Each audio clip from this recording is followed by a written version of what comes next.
की देवाभाऊ सगळ्या महाराष्ट्रात तुम्ही तुमचे फोटो लावले. शिवाजी महाराजांचं दर्शन घेतात हे तुम्ही देशामध्ये दाखवलं. शिवछत्रपती एक वेगळे राज्य होते. त्यांच्या राज्यामध्ये दुष्काळ पडला आणि दुष्काळ पडल्यानंतर शेतकऱ्याच्याकडे नांगरटीची व्यवस्था नव्हती. महाराजांनी काय करावं?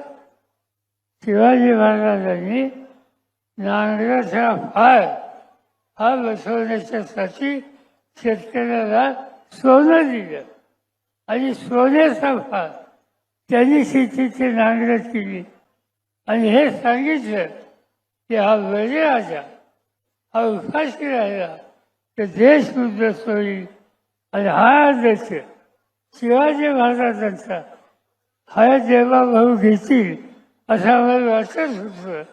पण ठिकठिकाणी मोठे मोठे होर्डिंग, मोठे मोठे पोस्टर, मोठी मोठी चित्र ही त्यांनी लावली शिवाजी महाराजांचं नाव घेऊन. पण त्या बळीराजाच्यासाठी जिंकून बघायला तयार नाही.